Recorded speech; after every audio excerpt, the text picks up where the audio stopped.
Haven't done a video in a while. No, I haven't forgotten about you guys, but I just was busy throughout the summer. Sorry. Got a few comments about the Abitious card, so people want to learn how to do it. So, there we go. I did the card trick for my friend Doug last weekend, and he got his name signed on the card. Dougie. I'm just going to use his card for explanation purposes. So, once you get the card in their card signed, get it back signed. Let me get rid of this toothpick. Just had my dinner. Get the card signed, and as they're holding it, you get a simple push-over break with your pinky. Okay, you push one card over and hold a break with your pinky there. Okay, and you can maneuver it a little more upward, more like a tilt. Once you get in that position, kind of just do it 100 times over until you're able to get a pinky break, and then just turn it right into a tilt. You know what I mean? All you really have to do is just get the break, and then kind of push up with your pinky upward and down with your ring finger, and it just kind of pops off your thumb right here. Kind of pops off at the ledge of your thumb. We'll do it again. Push it over. You just give it the right amount of pressure. It'll pop up like a Marlowe tilt. You can't see anything from the front. And then I do, as they're holding onto it still, I would do something. This is most of the moves I got here off the Brad Christian DVD, Crash Course 2. So I'm not sure of the names. It's been a long time. I'm just going to go through it a few times. So from that point, they have the card in their hand.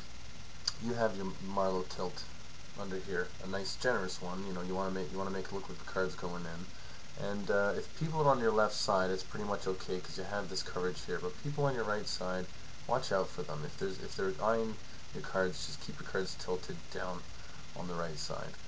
So then I would just say, okay, I'll find a nice spot just about the middle. I'll lift the bat, pretend I'm lifting up the back a little bit, and then I'll lift that again. Let's see if I find a nice spot just about the middle. I will place it in there. It looks like it's going in. And kind of right before it goes out of vision, I just shut everything up. And I dribble, you know. I usually do a nicer dribble than that. I do a cascade, you know. You don't want hunks of cards when you're doing that. It looks horrible. But yeah, you do a quick cascade, let them know that it went, and then you just do a double lift, whatever way you see fit. Do a double lift, and you have the card up on top. You ask them to do it this time. So you would say, I want you to take half the cards off the deck. So they're going to take half off. You have a different card here. You don't have the Douglas card. So then they would take half off, and you put it back in, and then they put their half back on there, and the move's already done. You can even from this point put it in their hands and have them flip it over, or they can have it in their hands and I can flip it over. Or, you know, think of your own combo. So it's up now, and you want to leave it face up on the deck. Okay? At that point, what I do is I go about halfway down. I do a nice break with this card face up on the top. Get a nice break about halfway down, and then get another break under one single card. Just like that. Flip it over, and then push it forward on that deck, and then release this card right before you flip over and show. So I release it and flip it over and kind of use this packet as a shield. Flip it over and show you can pull it out a little bit and angle it and show that your signature's still on there. Tuck it away. And then this is what I call the one-handed, but it's not really one-handed. I put it, their alleged card in the middle of this deck here, and then I grab it and I say I'm going to do it one-handed. I've really got their card on top over here. Okay? So then I say I'm going to do it one-handed over here, and as I do it one-handed, I do a little quick thing with my wrist. Their eyes are over here. I put this card in my mouth. And just let it kind of dangle in my mouth. And then once I put these two back together, right, do a couple fancy moves to show them pretty good with the cards, because their eyes are on the cards, right? And then all of a sudden I'll bring the cards up to my face, and I'll show them. I'll bring it up like this, and I'll show them the cards dangling from my mouth. So they'll see that. Well, I'll do a bunch of fancy stuff, and then I'll just dribble it and everything. Some people even have told me that it looked like it came out of the deck as I dribbled it like that. So I just kind of stuck to the dribble after I got that compliment.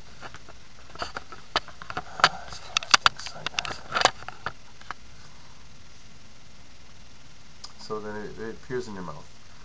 From that point, you get them to hold on to it, and you say, I want you to stop anywhere you like in the deck. Right? So you're going to run your thumb along, and they're going to say stop. So that's fine, you say stop, and you do a little thing like right there. Okay, and then you only take the first card off the pack. Just one card. But kind of hold it deep, and kind of keep the same position with your hand. And just move it back. Move the one card back. You know what I mean? So have a good angle here, and just move it back, and be like, okay, put it back in. And they'll put their card right back on top. I think it's going in the middle. And then when you come back over, you take a bunch of cards, and you dribble them back down. So it makes it look like that you had a bunch of cards. So I'll do that again. They have their card out here. You say stop anytime. They say stop. Right there, okay, perfect. You put your card back in. We're taking one card there. Okay, so say stop, right? Come back over, close the break.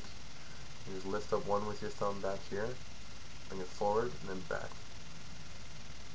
You know what I mean? And make sure the angle is good, so they can't see a thing.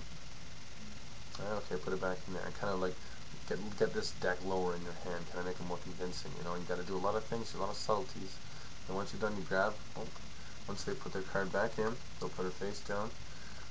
You have allegedly half a deck back here. Pick up half and just start, and actually tilt it toward them, and just start dribbling it down. Right? Making that card is lost in there. You simply do the same thing, double lift, and it's back up on top.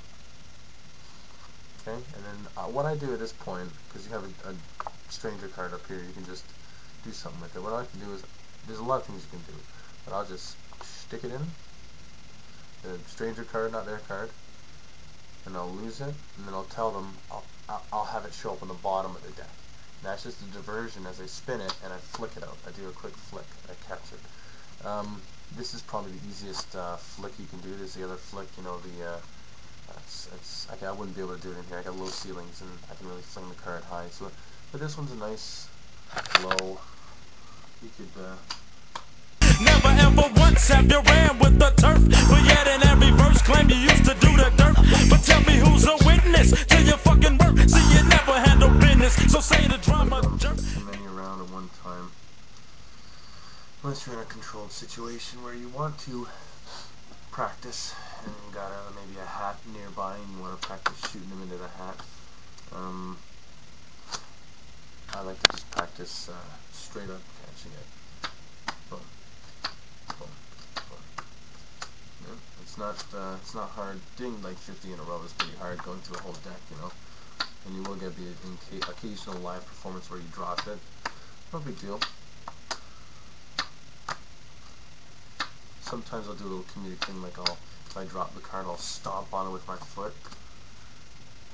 It's just my attitude. People would laugh at that. If they knew me, they would laugh at that. Some people think that's kind of obnoxious, but whatever. Or sometimes I would huck the deck right at the card, you know. No, I'm just joking. Well, it's the knockout definition, original baby gangster. Approach me like you hard motherfucker. I'm a banker, shank ya with my fucking shank if I have